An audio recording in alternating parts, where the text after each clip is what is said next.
Hey guys, I'm Katie Rival, and I'll start off by introducing myself and this series. I'm a Belgian League of Legends coach for the team Katie Destroyers. I also play League myself. I really love being support and AD carry. When I'm in game, I always try to analyze everything so I know the matchup, etc. This series will be about teaching you guys the analytics, psychology, and so on, so you can become a better player yourself. If this series goes well, I'll do another one about the team games, about coaching and more. If you have suggestions about videos or series you want me to do, then you can always suggest them in the links in the comments. You can also visit me on my stream if you want to have more like a conversation type of talk. Well, the video you'll be seeing now is about the psychology in solo queue. Just as the title is saying, before we really get to the solo queue and League of Legends part, I'll have to explain some basics about human psychology. This is needed to explain the point I'll be getting to. So, did you know that 98% of the criminals in prison will justify their crimes if you criticize them? Well, we as humans are emotionally aroused when we get criticized. Thanks to this emotional arousement, we will defend ourselves with justification. This means that the criminals really didn't learn anything yet, because they always get criticized, so their brain tries to defend itself by saying, I didn't do anything wrong, I will do this again if it's needed. So they feel obligated to defend themselves from criticism. So this is the first principle. When we look at the second example, we will learn a lot more about criticism and what to do instead of it. So we have the security officer patrolling in his mines. He has to check if the employees are wearing their safety helmets. When he sees someone not wearing it, he walks straight up to them and says, you are in violation of our terms. You aren't wearing your helmet, and he demands the employee to wear it right away. So the security officer leaves and the employee puts his helmet off, or in the best case he just forgets it the next day. So the security officer realizes this and he tries a different approach. He goes up to the employee not wearing his helmet and says, hey, what's wrong? Are the helmets too tight? Are they uncomfortable? Or what? Because we are really doing this for your safety.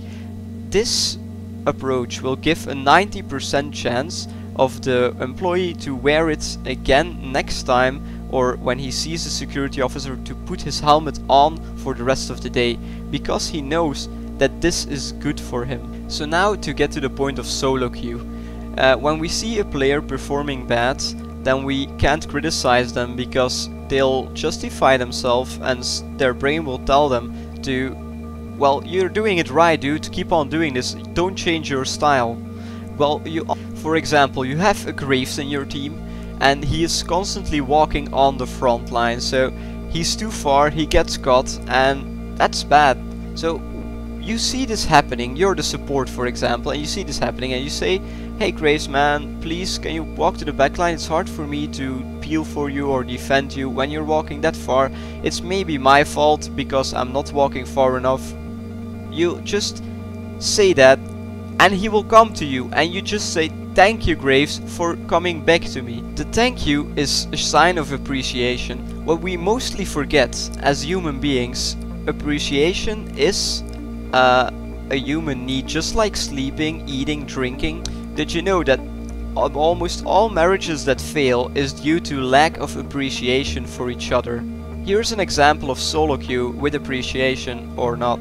A player is having a really bad day and is performing not good, or even feeding, not warding enough, whatever. He starts behaving toxic or criticizing this bad player, and he can even verbally abuse them. The result? The player will justify himself, I'm doing well, I will not change my style for a verbally abusive or toxic player. On the other hand, if you just leave him alone, just like say nothing to him or give a friendly remark like the Graves example I told before, then he will try to change his playstyle and try to achieve the same goal as you to win. This will have a positive impact on your game. The last principle I'll be discussing in this video is desire. When we go fishing, we don't try to catch fish with our favorite food. We try to catch fish with their needs. It's worms, insects, whatever. So let's get to this in solo queue and people. People have needs, so they desire to win solo queue or whatever. So you can achieve your goal to win solo queue by exploiting their goal to win. It's like with the fish. You give them their needs, so you give them food, the worm, whatever, and you achieve your goal to have food or fun, because catching a fish gives you food or fun. So in solo queue there are always players who want a specific role. If you give them their role, then they are happy, they perform better, they are motivated. And if you just pick their role, they'll get demotivated. So with the motivation they have, then they will perform much better in game, and you will achieve your need to climb the ladder, and they will as well. You also have these players that say, I don't care about this game anymore, it's lost anyway. You don't react to that, you just prove them it's not lost. You walk with them, so you see what they do right, and you show them sincere appreciation, not fake appreciation. They will perform worse when you give them fake appreciation. This will get them motivated and probably win you the game, because they see that their goal to rank up is getting closer, because yeah, they're not giving up. If people go AFK, don't blame them. Blame the people that made them go AFK, the verbally abusive player, the toxic player. Blame them, and your teammates will only go AFK if they are being verbally abused or being unappreciated for what they do. So the fact there is, don't blame AFKs.